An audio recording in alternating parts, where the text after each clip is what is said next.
All right, welcome to another video in the course, The Guide Within. First, I want to tell you about two assignments that you've been assigned. One is called the Rich Uncle exercise. The other is the Passion Verb exercise. I know you've done this when you filled out the application, but I want you to do them again. You'll find both assignments in the calling video by Gary Barkalow. Honestly, now that you're in the guide training, I want you to redo them. So take some time and do that. So I want to go on to this teaching in the Guide Within. Last time I left you with a teaching on Moses and how God had initiated him, how God had brought him up to be uniquely, really qualified to rescue and deliver the Israelites from Pharaoh and from slavery and from bondage. Today I want to talk about a little more specifically in terms of how you discover the guide within. Each of us are unique. Some of you have real strong passions about counseling, others discipleship, spiritual formation, Christian worldview, and many others that kind of cover the spectrum.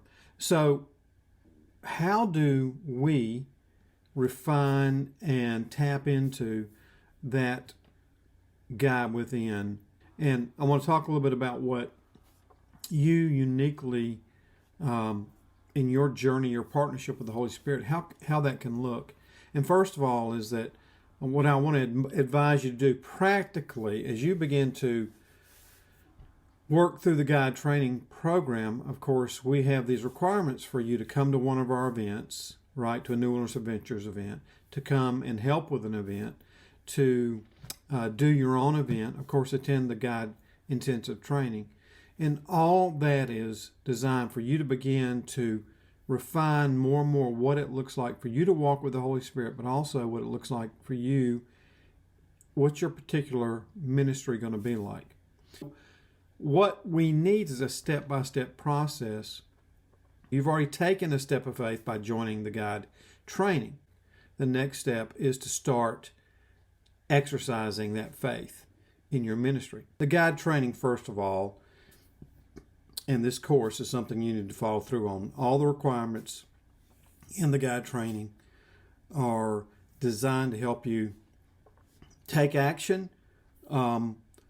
experience what it's like to be in ministry in an adventure setting, to hear stories, to share stories. So that's first step, okay? Adhere to the training, come to the events, do those things. Secondly is at home. Find those places you can share your story, okay? First, share your story. Find places you can, up to this moment, right, up to this time when you're talking about what you're doing as a ministry. This will create hunger, thirst, curiosity in men that want to hear more about, man, I've never heard anybody talk about God like you are. I've never heard anybody take this kind of action. Tell me more. Tell them about your family. Tell them about your wife, your children, your relationship with God. Tell them your testimony, okay? Once that step is taken, you're going to have people that want to maybe approach you and ask questions. Well, hey, there's your opportunity to invite them on a hunt, onto a stream, into the boat, on a backpacking trip, and or maybe around a campfire at your home, or to invite them to a study about, well, look, here's something that helped me. Would you like to come and just sit around the fire at my house? Next step is, right, go into, start doing those things that you want to do. This, I cannot tell you, is vital. We believe in experimentation because you need confirmation that this is where God has you. Because when you begin to step out in faith and organize, let's say, a fishing trip, a hunting trip, a backpacking trip, and you take 1, 2, 3 guys out on that event, and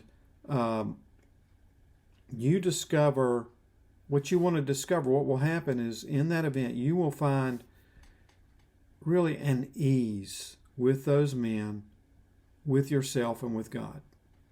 That's the whole point of this. There won't be any lag, in other words, between you and the Holy Spirit. There will be this free-flowing experience that you'll have. But you got to find that experience. You've got to find that time where you feel comfortable. Also, you're going to be really acutely aware. You may make some mistakes as you begin to kind of, okay, I'm here for ministry, I'm here for ministry, I'm here for ministry, and you want to look for those moments where you can jump in with something.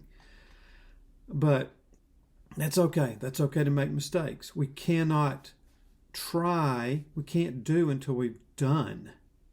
Right? We cannot do until we've done it.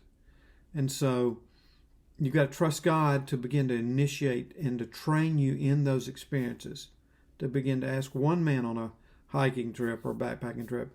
And again, in that environment, asking questions or listening for this guy. He's come with some thirst because he's joined you. We're not doing a bait and switch here. All right? Hey guys, I'm going on a trip. I'm doing a backpacking trip, or we're going to do a hunting trip, overnighter, and we're going to talk about what it means to be a godly man. Just make it clear, and making yourself available to God and to other men. So what will happen is when you begin is being available, right? Make yourself available. Is that the opportunities will come outside of just creating events. Find that group of men in your church, or maybe you've got a Bible study already, that are thirsty. That's the next step. Look for men that are thirsty. One of our trainees has recently sent in some requests for prayer about some guys, and he's kind of been hitting a brick wall with some men that are not interested in doing things. He keeps going after them, keeps going after them.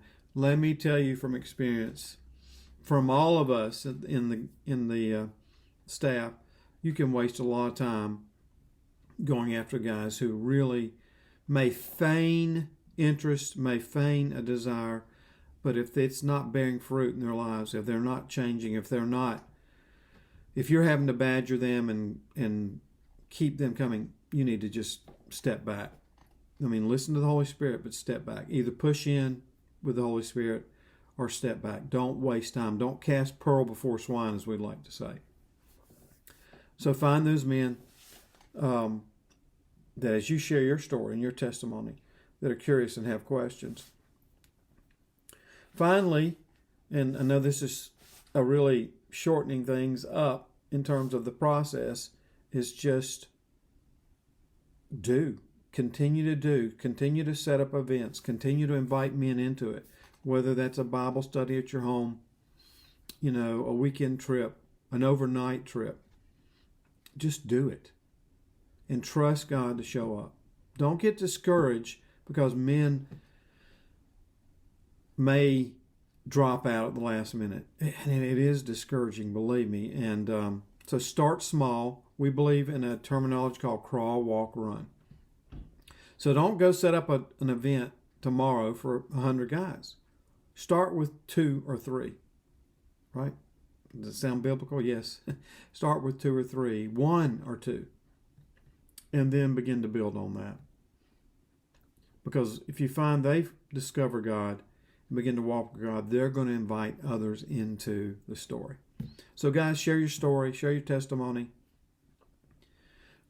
Start the discovery process of who you are as the guy within by trusting the Holy Spirit, by doing what you wanted to do. Okay, get a guy out.